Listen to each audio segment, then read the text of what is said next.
In an attempt to avoid copyright notices, I will avoid using any clips from the original audio recording of the song Little Dreamer as recorded by Van Halen on Van Halen 1. But that won't stop me from playing clips from the song live. Little Dreamer is the 9th track on Van Halen's debut self-titled album. I am hard-pressed to find anyone who won't agree that from start to finish, this is one hell of a stellar rock album and one hell of a stellar debut. When it was released, even the most jaded of music critics found it hard not to stand up and take notice, even if some did temper their praise with varying degrees of cynicism. And it's hard not to take notice. There is certainly a lot to be said about Eddie Van Halen's still startling, even to this day, guitar virtuosity displayed on all 11 of the album's tracks. There's also David Lee Roth's dark and dirty vocals, and of course the locked-in-the-pocket groove of drummer Alex Van Halen and bassist Michael Anthony. Not to mention the band's aggressive, balls-to-the-walls attitude on all 11 songs. But there is also more that needs to be said about the subtle influences of blues, jazz, R&B, and other elements of ethnic music tucked into the band's speed of light metal. One of the best examples of this is track 9, Little Dreamer. Little Dreamer is the closest that the band comes to a ballad on this debut album. But I think it's a mistake to call this song a ballad. I call it their melancholy blues. The song's lyrics connect with an inner sense of melancholy sadness, born from the pain caused by the rejection of others. I will be discussing the lyrics of this song in more detail, but first, I want to talk a bit about the chord choices Eddie Van Halen uses in Little Dreamer.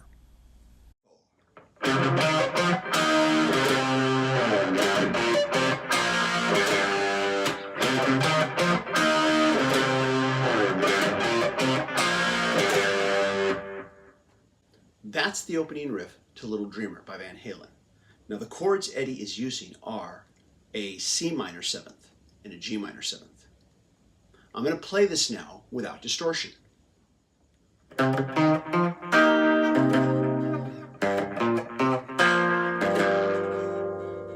Let's just play the chords themselves.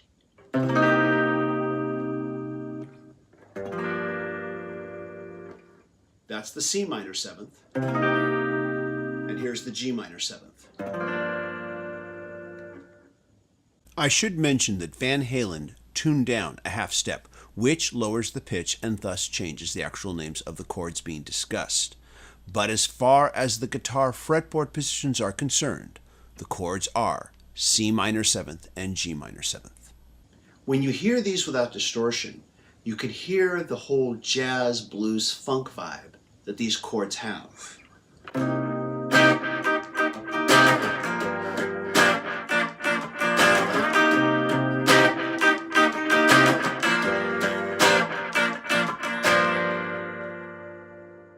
Playing the guitar clean, I can hit all the notes in these chords and let them ring out. However, the moment you put the distortion on, you have to be very careful in how you play these chords, otherwise they sound like mush.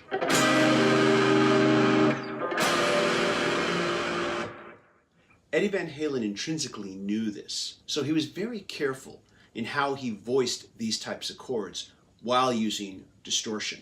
This is why he plays Little Dreamer like this.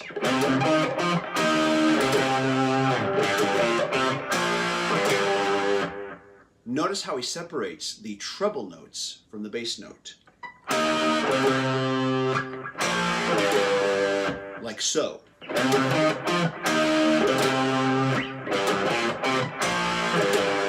Versus playing it like this.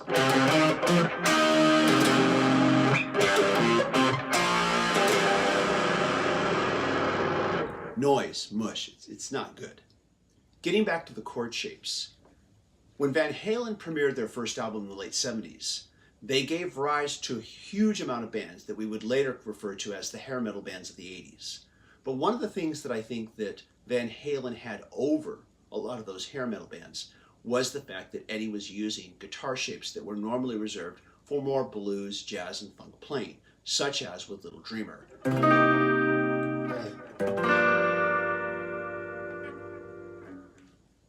Now let's take this over to the piano.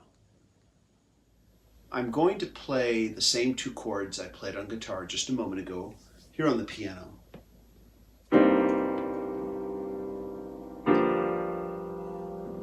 That's the C minor 7th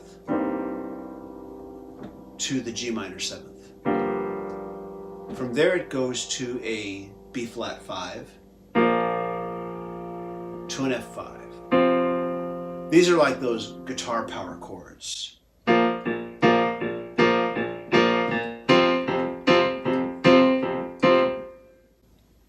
Then after that, it will go back to the C minor 7th and the G minor 7th, the B flat 5 and the F5.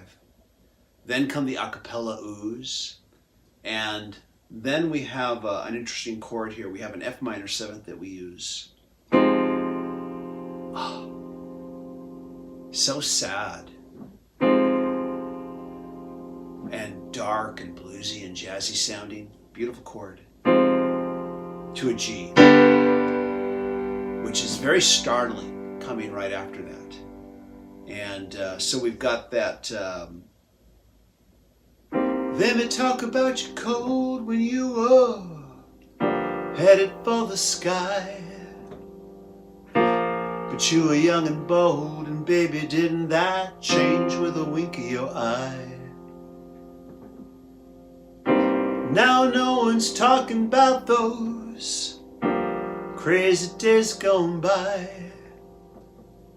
No one talks about the times you cried. Then we have the oohs. Ooh, little dreamer. That's where we have that F sharp minor 7th. Yeah, yeah. That's where you have the G. When you play it on piano like this and just play it soft and slowly, you really bring out the melancholy blues of this song. And I'll give you a little demonstration now.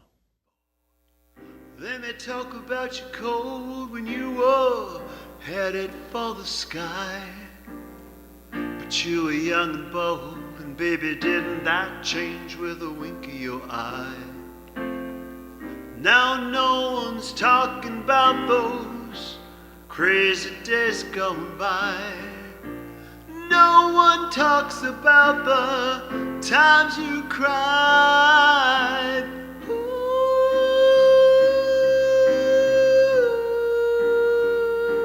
little dreamer.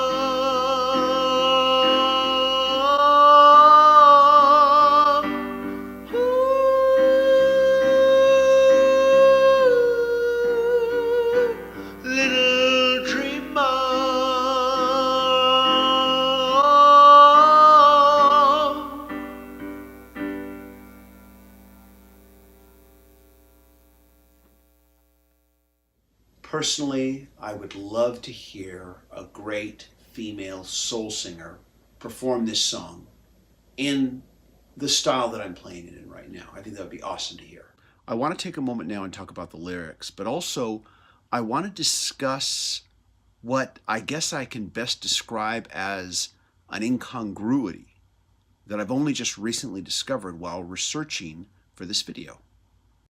As the song's narrator, David Lee Roth appears to be talking about a young teenager, obviously in high school, who has very big dreams, but nobody believes in him or her, with the exception, of course, the song's narrator, which is David Lee Roth. In fact, Roth could actually be talking about himself. I want to read the opening verse here. They may talk about you cold when you were headed for the skies, but you were young and bold, and baby, didn't that change with a wink of your eyes?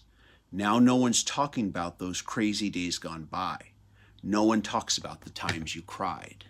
Now, the reason why I presume that the character that the narrator is talking about is in high school is because of this second line of lyric here.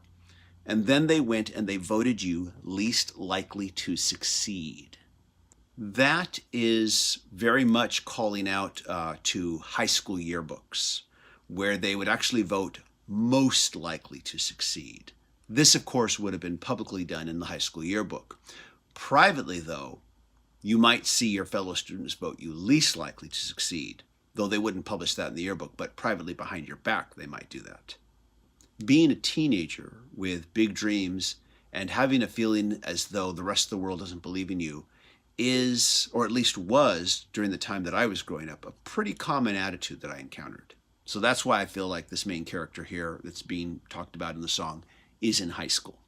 And once again, it could have very well have been just David Lee Roth himself, talking about himself, playing both the narrator and the main character of the song. And then the lyric goes on, I had to tell them, baby, you were armed with all you'd need. Seems no one's talking about those crazy days gone past. Now, clearly, our narrator is on the side of the song's main character, which is the little dreamer. But then there's the final line in this lyric here that I'm going to read here. First, I just want to tell you how I always read it. Back in the day when the album came out, there was no lyric sheet included with the album. And I always assumed that Roth was saying, seems no one's talking about those crazy days gone past. Weren't they amazed when you were great at last? That's what I always thought he was saying in this song whenever I would listen to it. Now, when I look at all these lyric websites, they all say this. Seems no one's talking about those crazy days gone past. Weren't they amazed when you were really last? And they put a question mark after it. Weren't they amazed when you were really last? I can't make sense of that.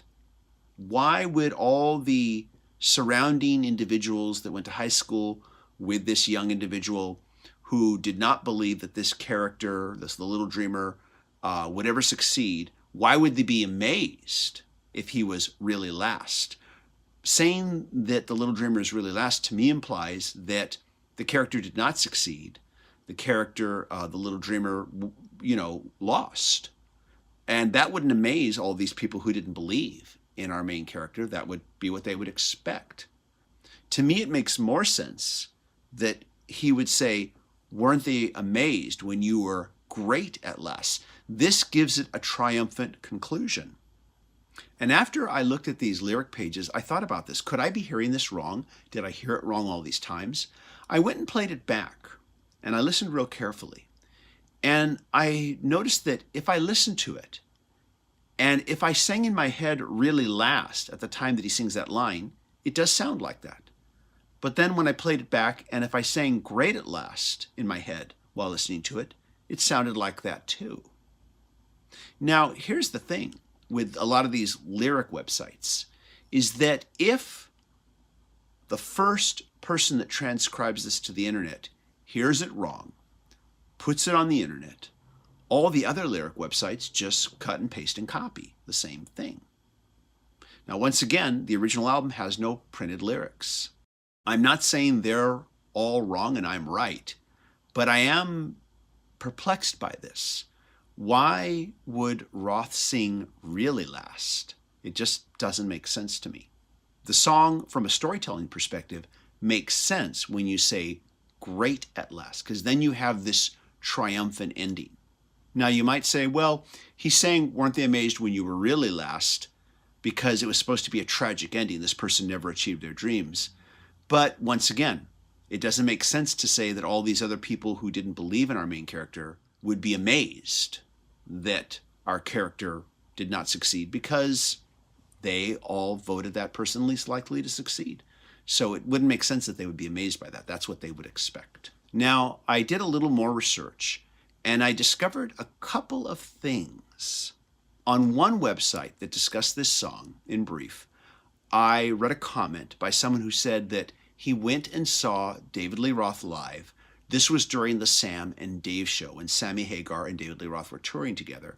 And he said that David, quote, changed the lyric to where it said, weren't they amazed when you arrived at last? Now, quite possibly, David Lee Roth didn't change the lyrics. It might have been that that is what he was saying the whole time. And I got it wrong, and the people who did these lyric websites got it wrong because they heard it wrong. Saying, weren't they amazed when you arrived at last, would make sense coming from the perspective of the narrator of the song, because it would give it once again that triumphant ending. A quick update. While editing this video, I had the opportunity to take a look at the actual official published sheet music. And it does quote the line as, "Weren't they amazed when you were really last?" David Lee Roth, if you're out there, can you shed some light on this? Was this your actual lyric? And if it was, what were you trying to say?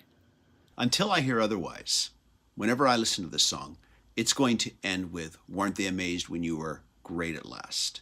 As balls to the walls metal as Van Halen 1 is, I think that if you listen carefully, you can definitely hear the blues, the jazz, and the R&B influences. And I think it's very strongly pronounced within Little Dreamer. Also, the song's lyrical themes of having big dreams but feeling like the outcast that no one believes in, I think are very universal, especially when you're at that high school age range. High school is a very impressionable time of growth for anyone, and during that time you are surrounded by the same group of peers for 4 years. And Little Dreamer's musical and lyrical themes are filled with a sense of melancholy sadness, born out of the pain and rejection created by those who surround us, in this case, your high school peers, during what is, for most of us, one of the most impressionable periods in our lives. Those are my thoughts. Let me know what you think. Please leave a comment. If you like this video, I'd like to encourage you to please click like. That is how the YouTube algorithm recognizes this channel and shares it to more people like yourself. Also, you can leave a one-time super thanks, or you can become a patron supporter. Patron supporters do receive exclusive weekly videos not available on this channel. Patron supporters, you are all fierce and mighty. Everybody, I want to thank you for watching. I hope you all stay safe and healthy. Bye-bye.